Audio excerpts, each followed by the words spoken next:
UFC Fight Night Lemos versus Jandiroba.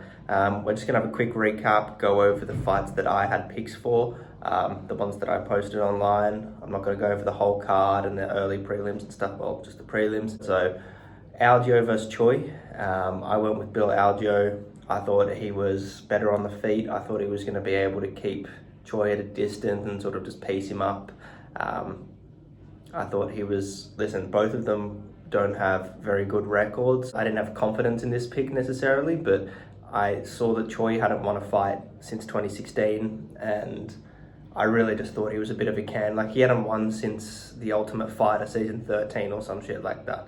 So I thought that Algeo, based off of activity and watching them side by side, I definitely thought Algeo was the better fighter. Turned out no. Algeo got his fucking orbital broken. He got smashed. Yeah, Choi hit Algeo with a left hook to finish the fight. He sort of stopped, grabbed his eye and did this, stop, try to get the ref over. Choi closed the distance, put one more punch in before the ref could get in. That was that. Listen, can't complain. It was a good fight to watch. I don't think we're going to see too much from Choi. I don't think we're going to see a title run or anything like that. But yeah, I'll keep an eye out for him on future fight nights and definitely early prelims. On to the next. So Durden versus Silva. This fight got my heart rate going. I had money on this fight. I had Silva winning, and Durden was beating the shit out of him for the first 2 rounds from memory. Listen, it might not have been as bad as I thought, but I just felt like my parlay was going out the window on this one. Not good.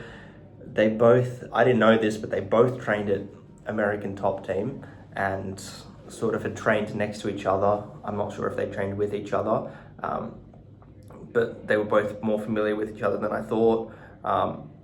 Durden and the commentary team were definitely backing Durden, saying that he was getting the best of most exchanges. He put on a grappling clinic in the second round. Silva sort of stood back up from one of these grappling exchanges. Durden had his back up against the cage, and Silva sort of flashed his jab and then came in with an uppercut, and Durden ducked right down into it, wobbled, went down. Silva closed the distance, finished the fight with some heavy ground and pound elbows. Referee stopped in. That's all she wrote.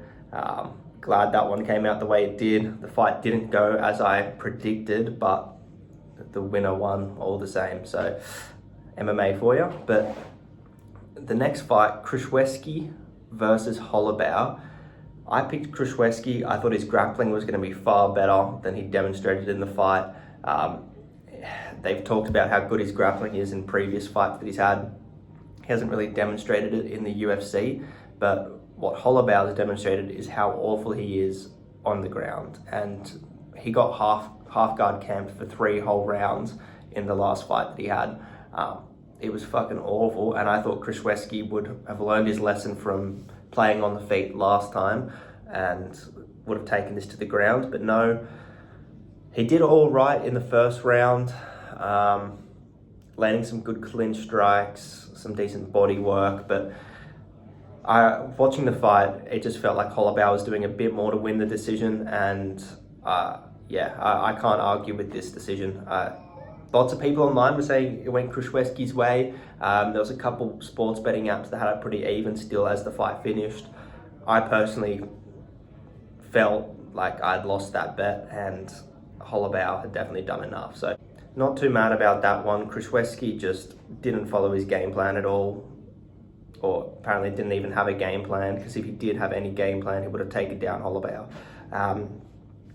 But yeah, Holobaugh gets that one done by decision. Not too exciting of a fight, but is what it is. On to Garcia versus Choi. So this pick I'm really proud of. I did some decent research on this. I knew that Choi was a really good point striker. He sort of reminds me of a Leon Edwards type fighter, just sort of sticking at range with his jab and his leg kick. And I knew Garcia was good at blitzing in and moving forward in exchanges. And he put out in the tapes that I studied, Garcia, when he won and won exchanges, it was when he was blitzing forward and coming in with overhand and hooks and he did just that to Choi, and it was a perfect blitz.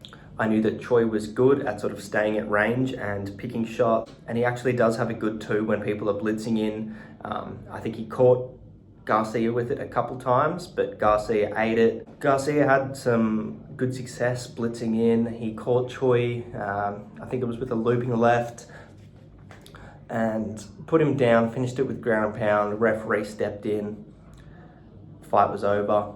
Really happy with that pick. I saw a hole in Choi's game, and obviously Garcia saw it too, and I saw a strength in Garcia's game. Listen, that was a good prediction. I wish I put more money on it. Lemos versus Jandiroba.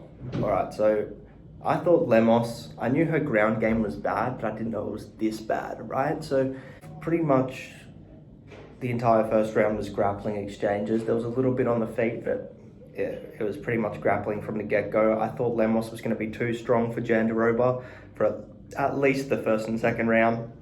I didn't think grappling was going to be too much, and I thought Amanda was going to be able to take away some of Jandiroba's gas tank on the feet, ideally with body shots and just sort of breaking down her base before it got into the later rounds and sort of nullify some of the grappling.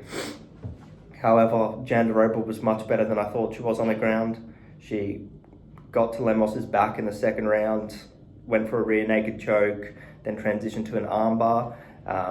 She got the tap twice somehow. The referee missed the first one, and then she rolled, locked it up a bit more, and then Lemos tapped properly. Referee stepped in. And listen, it was a good fight. It was actually quite exciting to watch the scrambles and exchanges on the ground. Much better than watching the Rose versus Cortez fight last week. I'll say that this was more satisfying. Now we've got a title shot for Jandiroba almost certainly in the works. Listen, I don't keep track too much of the contenders in the WMMA division, but I don't think there's going to be many contenders for Zhang Weili or anyone that's really going to beat her right now. She's that good. I don't believe Jandiroba is going to beat Zhang Weili whatsoever. I think Weili will keep it on the feet and will beat her on the feet. If Jandiroba tries to take it to the ground, Weili will use that Chinese steroid strength to just beat her. But yeah, I think better card than last week. Definitely looking forward to next week. Edwards versus Bilal Muhammad. That's going to be quite exciting. And we will have a prediction video out for UFC 304 shortly.